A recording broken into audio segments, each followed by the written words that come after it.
Hi guys! So in this video, I will demonstrate to you how to balance chemical equations using the algebraic method, because this method is very systematic, not unlike the trial and error method or the iterative method wherein you will have to think. No. So in this way, the algebraic method is a mathematical and very systematic way. Okay, so for this method, you have to assign each coefficient or each reactant and products. So each species or each compound will be assigned. So if you have two reactants and a product here, right? So this is assigned as A, and then B, and then C. Okay? And the next is we will tally all the elements. So the elements present in this reaction is only your sulfur and oxygen, right? SO lang. Okay, so S and then O. Now let's count each element for each letter.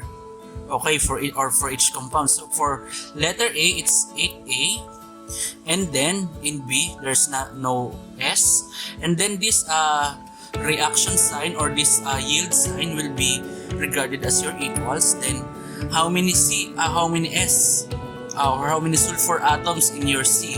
That's only one, so that's C. And then for your oxygen, account for wala namang dito sa ano. So let's have your B, which is 2B, and then that's an equal sign, and then 2C. Okay? So next is we will let A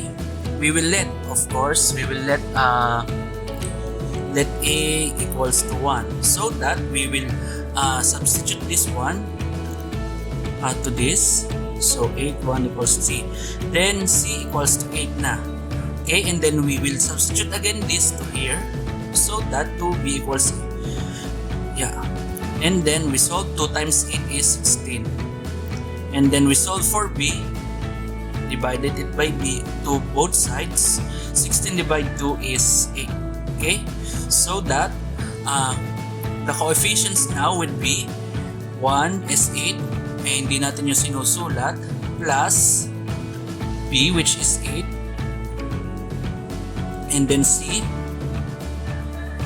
Okay, so if you're gonna check, okay, so 8 in the reactants in the products.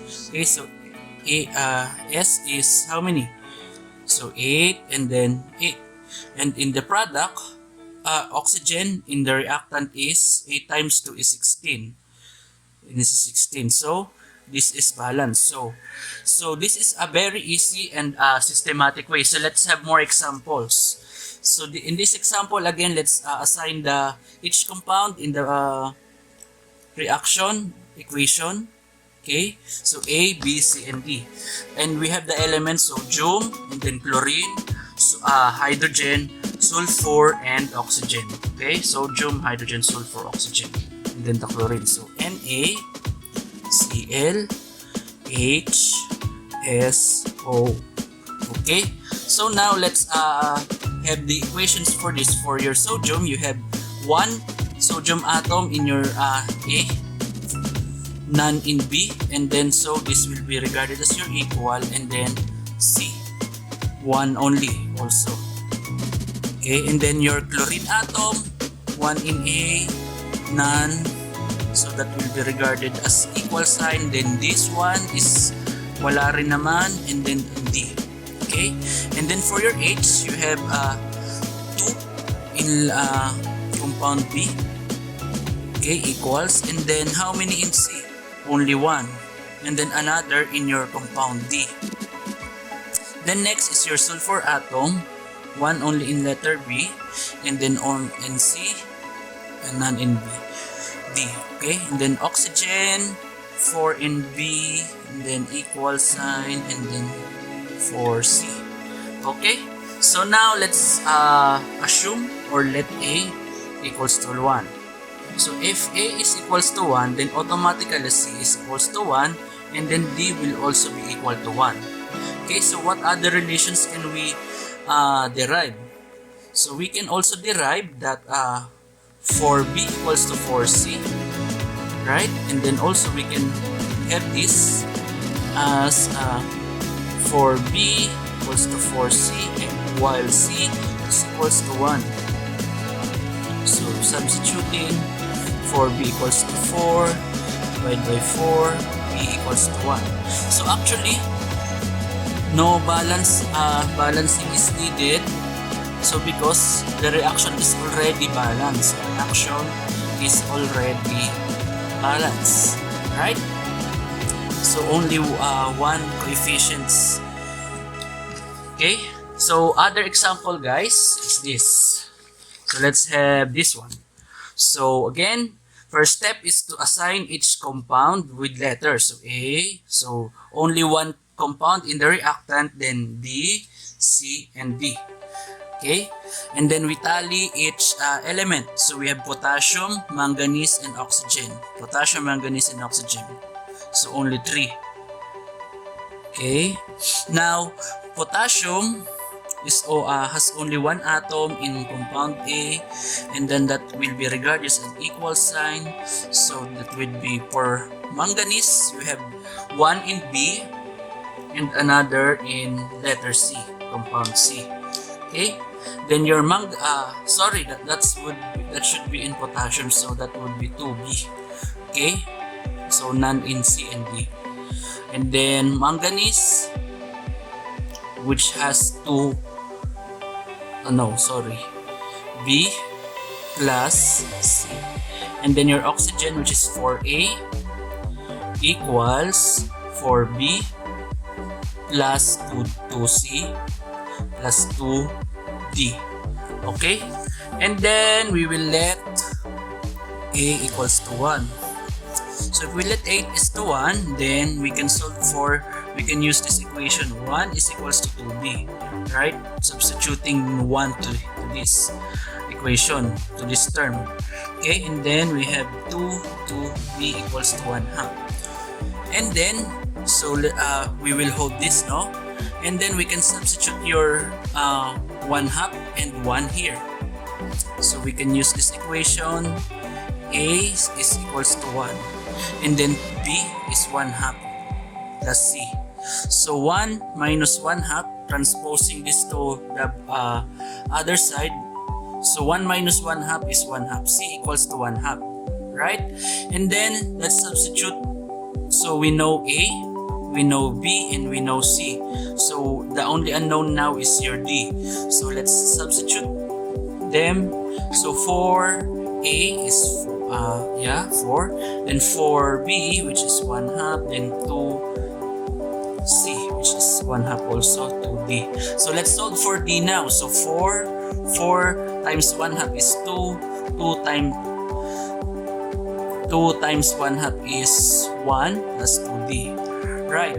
And then next is we transpose this 4, this 2 to the other side, and this 1 also. So 2D. 4 minus 2 is 2. Minus 1 is 1. Okay? So 1/2 D equals to 1/2. Now, if we have fractional coefficients, so this is actually violation to the law of multiple proportions. So we don't want fractions as coefficients. So what do we need to do is to multiply all these coefficients by 2, so that it will be an whole number. So times 2. So if we multiply 2 for one coefficient, then multiply all. So times 2, and then times 2, giving you 2, giving you 1, and then you have your 1 then, and then your 1. So that the balanced reaction would only be 2 KMnO4, and then how many of B? K2MnO4, and then MnO2, and then O2. Okay, so that will be your balanced reaction, because 1, 1, 1, right? 1, 1, 1. Okay, so very easy, guys. No trial and error, no thinking. The last example. So again, first step is to assign each compound with letters. So A, B, C, D. So we have 4 compounds now. Now, tally the elements. So we have your SN, your tin, and then N, your nitrogen, oxygen, and then you have your platinum and another nitrogen, which is just there. Okay? So for the equation of tin, stannin, okay, stannic, so A. So no S in here, so equals how many? 3C. And then for your nitrogen, you have, in compound A, you have how many atoms of nitrogen? 1? No, it should be 4, because you should distribute this, distributing this, and 4O, 2 times 4 is 8, so 8. So N4, so 4A plus, because this is still a reactant, you have 4B, right? And then equal sign, you have 4C. And then how many for this? 4D. Okay. And then next is your oxygen. So 4 times 2 is 8, so you have 8A. So no oxygen here, compound A. No oxygen, so 8D. And the next is your platinum. You have 3. So no here, so 3B equals to none here, so only 1, so equals to D. Okay, so we have 4 unknowns, so that's why we have 4 equations. So we let A equals to 1, so let's assume always to let A equals to 1, okay? So now we have let A is to 1, then we can use that equation, 1 equals to 3C, divide this by 3, so that C would be 1/3, okay?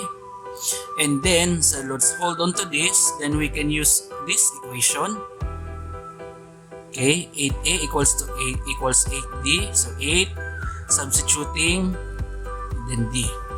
So divide it by 8, solving for D, so D equals to 1. And then next, we can use this equation, or you can use this equation. So anyway, we can use this equation, 3B equals to D. 3B, substituting 1 here, so 1/3, 3. So B now is equals to 1/3. So now we have your fractions again. So we don't want that, so we multiply this by a common factor, so that we would only we would arrive at whole numbers. So what do you think? Common factor or common multiple, so that we can have a whole number. So that would be 3. So times 3 times 3 times 3 for all. So A would be 3, C would be 1, D would be 3 also, and then B would only be 1. Okay, so that the balance equation would be A, and then your B is only 1, and then your C is 1, and then D is also 3. So that now will be your balance equation. Easy, right? So if with practice, you can use this algebraic method on balancing chemical equations. Thank you guys for watching this video.